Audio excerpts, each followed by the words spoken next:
Dinamarca, semanas antes del final de la Segunda Guerra Mundial. Unos autobuses blancos se dirigen a Alemania para su misión. Aquí comienza un rescate de prisioneros de los campos de concentración en los que los nazis asesinaron a millones de judíos. Un mes más tarde, los autobuses regresan de la vecina Alemania nazi. Los liberados, en su mayoría judíos escandinavos, son recibidos con vítores durante horas, como aquí, en la ciudad danesa de Odense. Banderas por todas partes. La pesadilla ha terminado.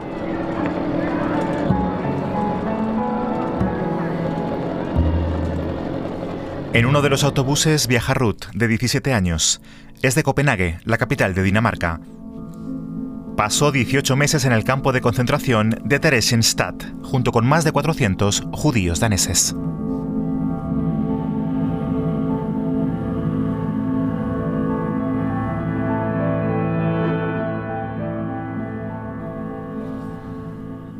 «80 años después, Marianne, la hija de Ruth, quiere saber exactamente lo que le sucedió a su madre. Lo que no quería o no podía contar. Ella sí quiere contarlo, como experta en historia judía. Pero aquí es ante todo la hija de una víctima y le gustaría ver uno de los pocos autobuses blancos que aún se conservan. Hay uno en Israel y otro aquí, en el antiguo campo de internamiento de Froslev, en Dinamarca.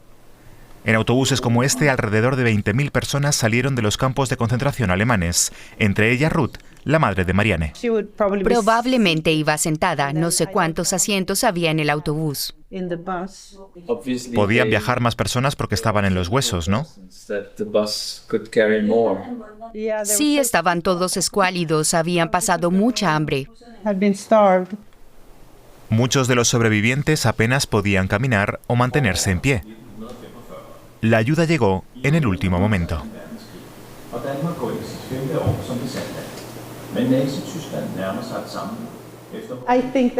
Cuando veo la bandera sueca, me siento orgullosa.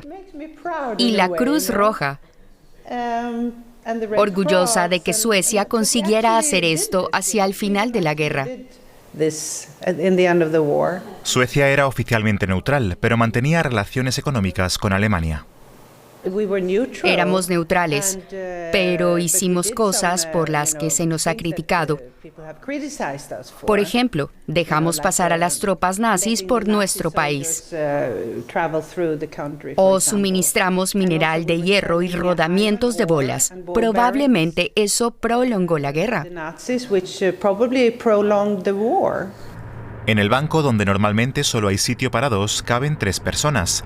En el medio, la hermana mayor, Eva, de 22 años. A su derecha, Ruth, con el primer vaso de leche tras recobrar la libertad. Por fin se sienten a salvo y están contentas de que, afuera, los daneses y danesas celebren su llegada con tanto entusiasmo. Con flores, vítores y lágrimas de alegría.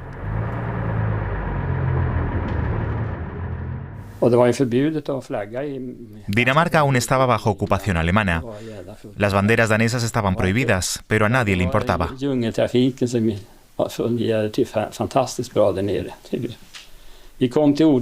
Apenas podíamos pasar. Habíamos llegado un total de 78 vehículos a Odense. Era una aglomeración increíble.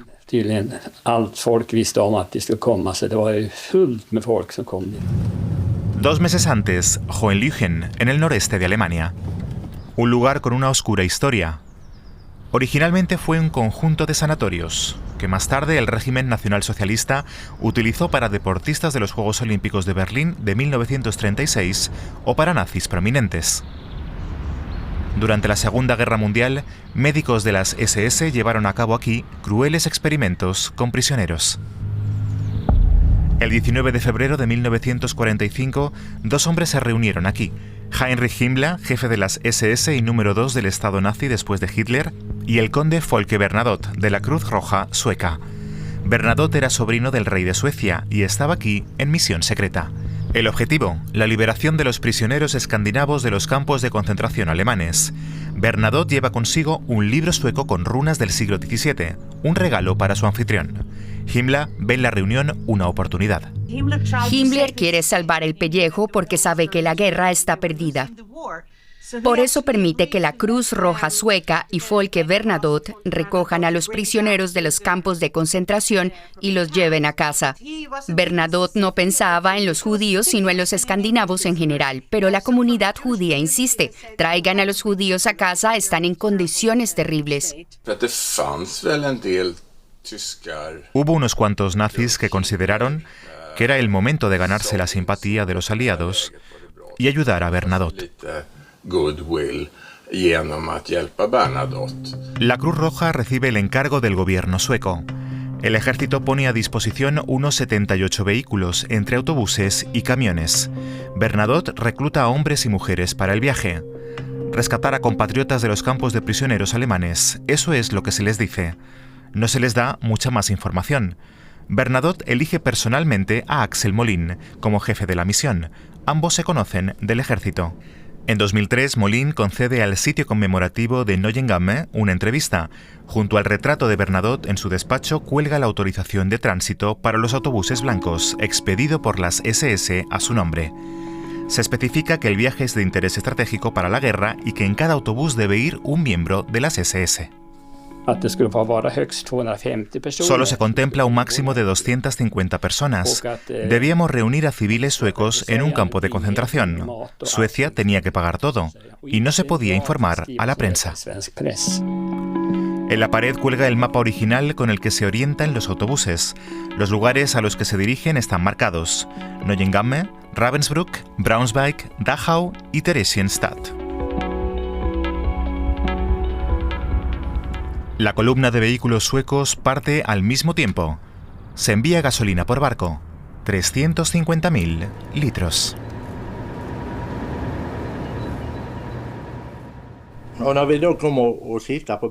Cuando entramos con los autobuses en el ferry, casi todos ya estaban pintados de blanco.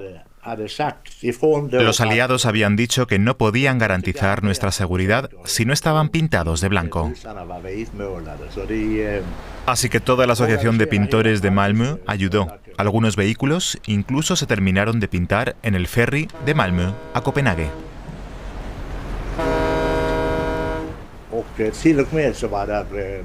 Pero era pintura de cal normal, que no aguantaba la lluvia. Así que nos llevamos brochas y pintura y fuimos retocando la capa de pintura durante todo el trayecto. Era nuestro seguro de vida.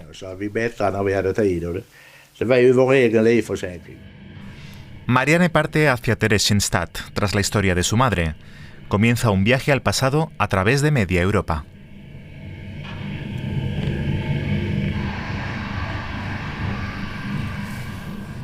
Los nazis presentaban el campo de concentración y gueto de Theresienstadt como un campo modelo con fines propagandísticos. Aquí, los nazis engañaban a la opinión pública mundial y a los inspectores de la Cruz Roja, haciéndoles creer que era un lugar normal. Pero en realidad, Theresienstadt era una parada en el camino hacia las cámaras de gas. Para la visita al lugar, el Archivo Nacional de Praga ha buscado el expediente de prisionera de su madre. Esta es una lista de todas las direcciones en las que vivió mi madre en el gueto. Aquí se indica exactamente a dónde y cuándo cambió de dirección dentro del campo. Aquí dice que el 3 de febrero de 1945 se trasladó a la Parkstraße 12, es decir, el hospital. Y aquí estuvo más de 2 meses hasta el 8 de abril. Ruth está registrada como costurera y diseñadora de moda. Trabaja en la lavandería y cuida a niños. Su versatilidad probablemente le salva la vida. Ruth vive con otras 70 mujeres en una habitación.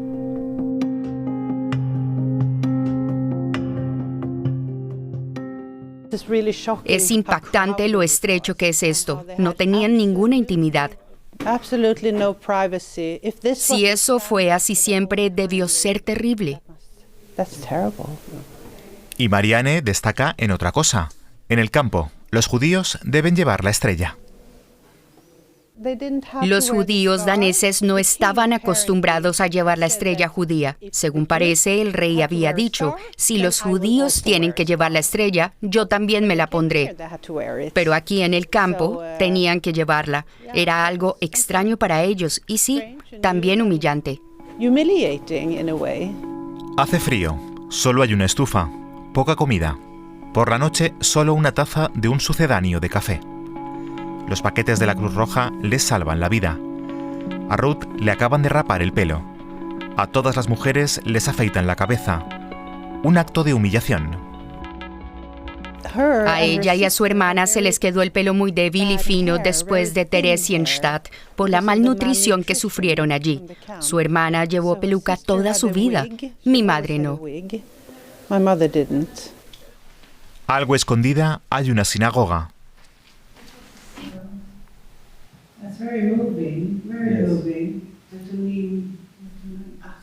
Misericordia para Sion, traduce Marianne, que vivió 13 años en Israel y habla hebreo.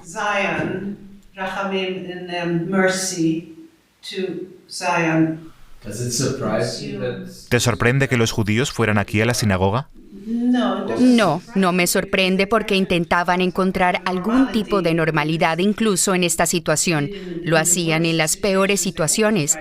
Siempre intentaban celebrar de alguna manera sus fiestas o el Sabbat, donde podían y con los medios que tenían. Desde 1943 salen constantemente desde este edificio los transportes hacia los campos de exterminio.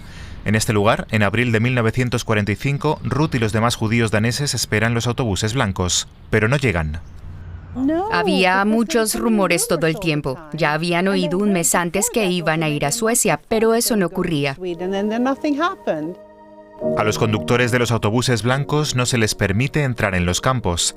Tienen listas de los prisioneros cuya liberación ha sido autorizada por Himmler, entre ellos los judíos daneses de Theresienstadt. A mediados de abril de 1945 llega el momento. Cuando finalmente vieron llegar los autobuses, fue increíble. Todos esos autobuses blancos con la bandera sueca. Desde mediados de marzo hasta finales de abril, los autobuses blancos recorren las carreteras hacia Buchenwald, Dachau, Theresienstadt, Ravensbrück y otros campos. En abril se suman más de 100 autobuses daneses. Salvan a miles de prisioneros de una muerte segura. En el camino de vuelta, los autobuses deben hacer una parada en el campo de concentración de Neuengamme por orden de los nazis, lo que supone un auténtico horror para los liberados. Solo unos pocos vehículos logran eludir esta orden. Neuengamme tenía una reputación terrible. Los judíos de Theresienstadt no querían parar allí. Por eso seguimos directamente hacia Dinamarca. En el campo de concentración de Neuengamme, cerca de Hamburgo, se agrupa a los presos escandinavos. El campo ya estaba abarrotado. Entonces a las SS se les ocurre proponer a algunos conductores suecos un pérfido trato.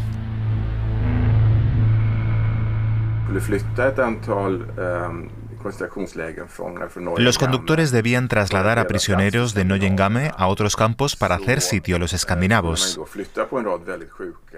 Entre los prisioneros que debían trasladar había personas muy enfermas procedentes de Holanda, Bélgica u otras partes. Se les dijo a los suecos que si querían llevarse a sus escandinavos, primero tenían que ayudar a trasladar a esos otros presos. Durante 3 días los conductores y su jefe se resistieron a esta orden de los alemanes. Pero entonces llegó una orden del gobierno sueco desde Estocolmo. Los autobuses blancos tenían que ponerse al servicio de los nazis y llevar a prisioneros a otros campos.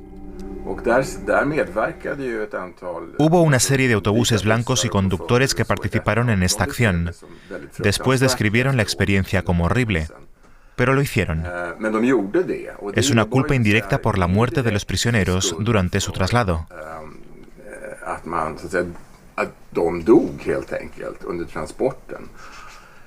Y ese es el lado oscuro de los autobuses blancos. Nunca en mi vida había visto algo tan horrible y no quiero volver a verlo jamás. Los prisioneros estaban en un estado lamentable. Tenían difteria, tifus epidémico y muchas otras enfermedades. Y estaban tan hambrientos que apenas podían caminar. Tuvimos que sostenerlos para que pudieran subir a los autobuses.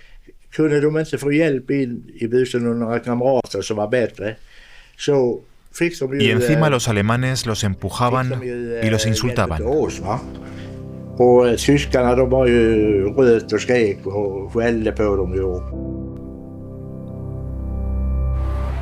De vuelta en Dinamarca, esta vez en Copenhague, en la calle donde se encuentra la sinagoga. Desde un atentado terrorista en 2015, está constantemente vigilada por la policía.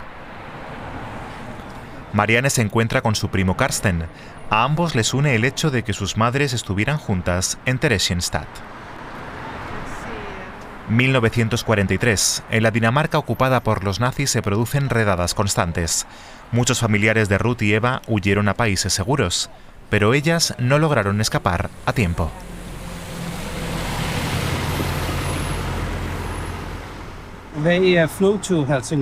Primero huyeron a Helsingør, la ciudad portuaria. Suecia queda muy cerca, a 20 minutos en ferry. Mi madre conocía en Helsingør a un chico cuyos padres les dieron alojamiento.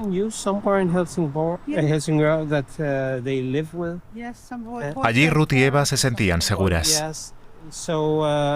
Pero no lo estaban. Hubo un delator, un soldado danés de las SS. Cuando volvieron a casa tenían 17 y 22 años, creo. Estuvieron prisioneras durante 1 año y medio. Habría sido tan fácil cruzar a Suecia, pero les llevó 1 año y medio. Sí, 1 año y medio que les destrozó la vida. Un restaurante en la ciudad portuaria de Helsingør. Las dos jóvenes, Ruth y Eva, han ido allí a bailar. De repente aparece en la puerta un hombre con el uniforme de las Waffen-SS, un danés llamado Paul Beger. Por 50 coronas danesas por persona, la recompensa habitual, las delata a la Gestapo. Tras el interrogatorio, el 13 de octubre de 1943 son trasladadas en un vagón de ganado a Theresienstadt, junto con otros 450 judíos daneses que tampoco lograron escapar. No fueron lo suficientemente cautas, eran jóvenes y querían divertirse por la noche. No eran conscientes del peligro, eran chicas muy guapas. Todo podría haber sido muy diferente, como fue el caso del padre de su amiga Charlotte Talmay. Mientras que Marianne ha seguido los pasos de su madre hasta Theresienstadt, Charlotte se dirige a Dragør, en el estrecho de Øresund, frente a Suecia. A lo largo de la costa, casi todos los judíos daneses logran eludir las redadas de los ocupantes alemanes. Lo hacen en pequeñas embarcaciones, como el pequeño barco pesquero Elizabeth, con el número K571. Desempeñó un papel muy importante. Retrocedamos en el tiempo. Octubre de 1943. Miembros del ejército alemán y de las SS recorren la ciudad en camiones durante la noche. Los soldados alemanes tienen órdenes de llamar solo una vez a las puertas, pero llamen donde llamen, en las calles judías de Copenhague los habitantes han desaparecido. Las luces de las viviendas siguen encendidas, pero los habitantes han huido hacia la neutral Suecia. En otoño de 1943 hubo una filtración. Un funcionario alemán filtró la información de que se iba a deportar a los judíos daneses. Así que el rabino dijo en la sinagoga durante la festividad que había que esconderse y encontrar un medio de transporte para huir. El gobierno sueco había dicho que acogería a todos los judíos que lograran llegar a Suecia. Los judíos daneses encuentran muchas personas que les ayudan. Los pescadores de la costa arriesgan sus vidas a cambio de dinero. El Elizabeth lleva a 70 refugiados a Suecia, escondidos entre el pescado. Entre ellos, el padre y la abuela de Charlotte Talmay.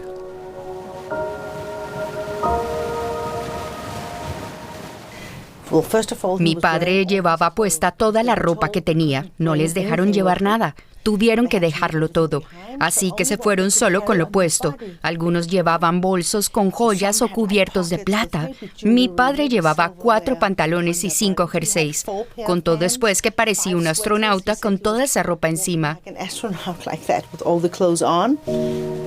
Bent, aquí con su padre, tenía 8 años. Su padre se quedó en Dinamarca y pasó a la clandestinidad. En aquellos días de octubre había tormenta y las olas eran altas.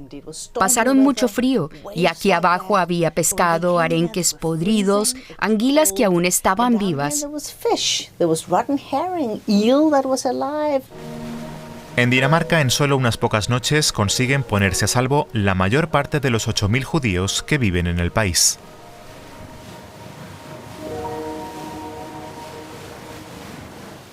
Mi padre contaba que aquí abajo se podía cortar el aire. Todos estaban tensos por el miedo. Me conmovió hasta las lágrimas cuando contó que había intentado llamar la atención de su madre y que ella no había sido capaz de consolarlo porque estaba muy preocupada y asustada. Se sintió rechazado, sentado allí solo, como si no hubiera nadie más. Llegaron a aguas internacionales entre Dinamarca y Suecia, el estrecho de Øresund, y hubo un sentimiento de alivio general. La gente subió a fumar a cubierta. Eso era libertad. Venían de un mundo en el que los alemanes querían matarlos por ser judíos, y ahora ante ellos, Suecia, puerto seguro. El padre de Charlotte, Ben Talmay, y su abuela tuvieron suerte con el patrón del barco. Encontró el camino incluso en la oscuridad. En algún momento llegaron a territorio sueco, donde les esperaba un pequeño buque de guerra sueco. Los ayudantes subieron a la gente a bordo. El buque de guerra llevó a todos a tierra firme, a un lugar seguro. El dragaminas M20, que en aquel entonces rescataba día y noche a los fugitivos, lleva mucho tiempo fuera de servicio, pero sigue activo. En Suecia casi nadie conoce el barco y a sus héroes de 1943.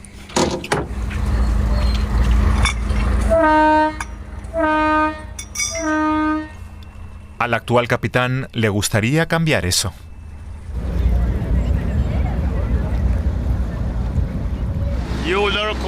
Estaban helados, tenían miedo.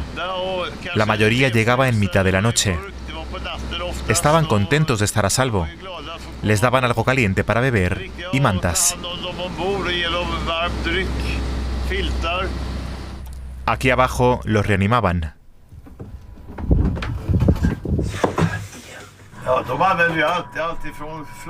Algunos llegaban en balsas, canoas o colchones hinchables.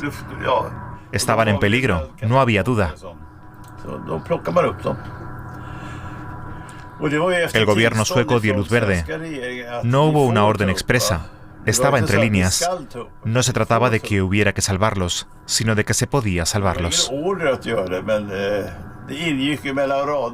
Y eso es lo que hicimos. Era nuestro deber.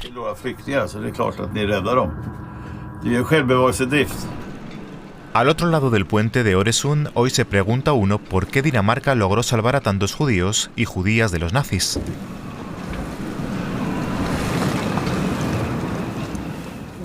Sabemos que muchos soldados alemanes estaban contentos de estar destinados en Dinamarca.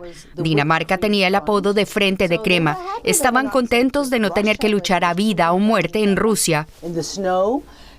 Así que las tropas alemanas se encontraban en un país en el que, al menos durante los 3 primeros años, la colaboración entre el gobierno danés y los nazis funcionaba. Esto les permitía moverse libremente, sentirse seguros y disfrutar del lugar, cosa que hicieron. Cuando la situación cambió y se decidió perseguir a los judíos para que la ciudad quedara, como decían los nazis, limpia de judíos, la resistencia danesa entró en acción. Barcos pesqueros sacaron a los judíos de Dinamarca. Así que los soldados del ejército ya no tenían que preocuparse más por ello. Hicieron la vista gorda. Quizás también encaja con esto lo que sucedió durante el interrogatorio de las dos jóvenes, la madre y la tía de Marianne. Un detalle que la familia había olvidado hasta que de repente al final del rodaje la hermana mayor de Marianne lo recordó. Cuando mi madre y su hermana fueron detenidas en Helsingør, vino un policía alemán y se las llevó.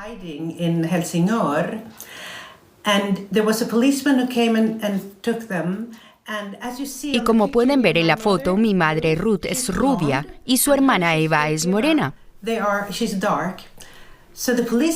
El policía le dijo a mi madre, eres rubia, no pareces judía en absoluto.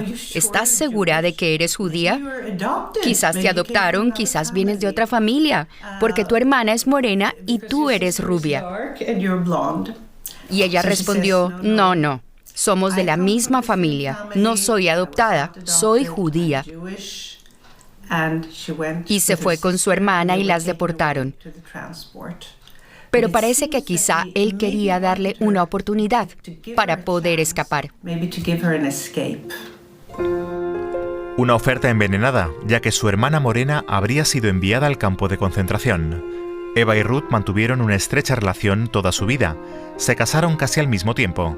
Una se quedó en Suecia y tuvo 3 hijas. La otra volvió a Copenhague y tuvo 4 hijos. Pero ambas murieron jóvenes. Lo que queda es el recuerdo de una de las mayores operaciones de rescate de la historia, donde con pocos medios, mucho valor, mucho corazón y gran audacia se logró tanto. Cerca de 20.000 personas, la mayoría de ellas judías, fueron salvadas. Muchas se quedaron en Suecia o Dinamarca, otras se fueron a Estados Unidos o Israel.